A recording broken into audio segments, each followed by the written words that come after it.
देखो, घरों में काम वाली या दीदी काम करती हैं, आंटी काम करती हैं, वो जिस घरों में काम करती हैं उस घर को अपना बना लेती हैं। वो कह देती हैं कि ये घर सिर्फ़ और सिर्फ मेरा है, इस घर में काम करेंगे तो हम ही करेंगे। दूसरे किसी को काम पे टिकने भी नहीं देती हैं, घर भी चली जाती हैं। और अगर आपने उसकी जगह कोई दूसरी काम वाली दीदी और आंटी लगा ली तो वो आती हैं, झगड़ा लड़ाई करके उस काम वाली को हटा देती हैं और अपने घर पे संपूर्ण अपना अधिकार रखती हैं और कह देती हैं कि इस मैडम का जो घर है ये मेरा है, सिर्फ़ और सिर्फ यहाँ पे हम ही काम करेंगे।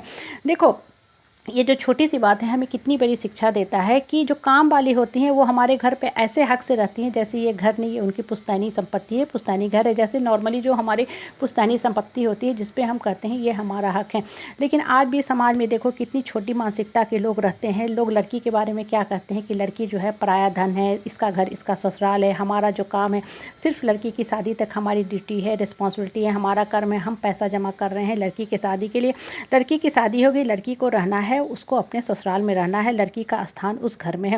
ये देखो कितनी संकुचित मानसिकता को बताता है। एक तरफ जो है सरकार जो है हमारे शादी का एज लड़की लोग का बढ़ा के 18 से 21 वर्ष कर रहा है। इसके पीछे तर्क ये है कि 21 साल की उम्र तक लड़की को बहुत अच्छी शिक्षा मिल जाएगी। जब लड़की को अच्छी शिक्षा मिल जाएगी तो वो अपने पैर पे खड़ा रह सकेगी, जीवन के सारे जो कर्तव्य हैं, रिस्पॉन्सिबिलिटी है, उसको अच्छे से निर्वाह कर सकती है। और दूसरी तरफ जो हमारे संकुचित कुछ परिवार के सदस्य होते हैं, माँ बाप होते हैं, जो फैमिली होती है, वो क्या करती है कि हम तो लड़की को शिक्षा नहीं देना चाहते हैं, हम लड़की के दहेज के लिए पैसा जमा कर रहे हैं क्योंकि शादी में हमें एक अच्छी खासी रकम खर्च करनी है। अगर हम लड़की को शिक्षा देंगे तो फिर दहेज का रकम कहाँ से देंगे। ये बहुत ही सरप्राइज़ बात होती है। और सबसे सरप्राइज़ बात होती है कि आप कहते हो कि हमें दहेज देना है, आपने एक्स अमाउंट ऑफ मनी लड़के के परिवार वाले को दे दिया, अब लड़के के माँ बाप को दे दिया, लेकिन जो दहेज का रकम होता है उससे लड़की को क्या फ़ायदा होता है। वो जो पैसा होता है दहेज का, जो अगर तोड़ के मतलब निकालो तो होता है देकर हिरा जाना।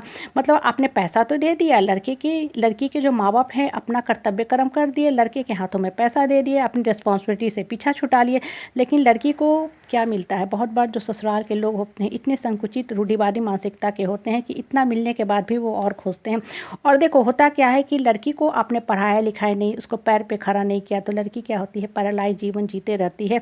आपने दहेज में मोटी रकम दे दी, अच्छी की है, वो लड़की का हिस्से का पैसा था, लेकिन लड़की को क्या मिला, ना तो हाथ पे खड़ी है ना तो अपने पैर पे खड़ी है।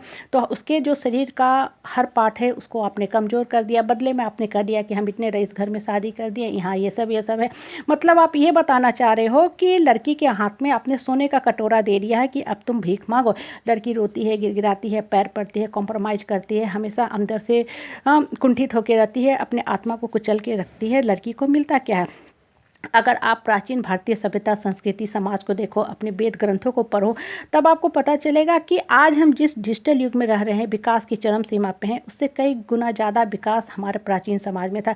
सबसे इम्पॉर्टेंट बात, जो प्राचीन जो कल्चर थी, लड़की को पूर्ण स्वतंत्रता थी स्वयंवर में अपना जीवन साथी चूज करने की। लड़की किसके साथ जीना चाहती है, किसको पसंद करती है, लड़की का पर्सनल डिसीजन होता था।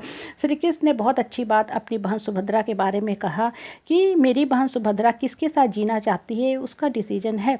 वो अर्जुन से शादी करना चाहती है, वो अर्जुन के साथ खुश रहना चाहती है, वो उसका पर्सनल मैटर है। लड़की कोई पशु नहीं होती है कि उसको हम किसी भी घर में बांध के फेंक के चले आए कि तुमको इसी घर में रहना है, अब तुम्हारा यही ससुराल है। अब देखो प्राचीन काल में अगर गौर करो तो औरत का स्वतंत्र अस्तित्व हुआ करता था। हम पहले क्या बोलते थे, देवकी पुत्र, यशोदा पुत्र, कुंती पुत्र, गंधारी पुत्र, गंगा पुत्र, सत्यवती पुत्र। ये क्या बताता था कि औरत अपने आप में संपूर्ण होती थी, उसका स्वतंत्र अस्तित्व होता था, उससे किसी भी आइडेंटिफिकेशन की जरूरत नहीं होती थी, वो अपने आप में अपनी पहचान थी। आप देखो हम नवरात्रा की पूजा करते हैं, माँ दुर्गा हमारे घर में आती हैं, बहुत जोश से उमंग से पूजा पाठ करते हैं। हाँ, अपने पूरे बाल बच्चों के साथ वो हमारे घर में आती हैं, विराजमान रहती हैं। 9 दिन तक हमारा मन जोश और उल्लास से भरा रहता है। हम कभी पूछते हैं, बोलते हैं कि माँ दुर्गा के पिता कौन, पति कौन, माँ दुर्गा का पुत्र कौन? कभी नहीं हम बोलते हैं।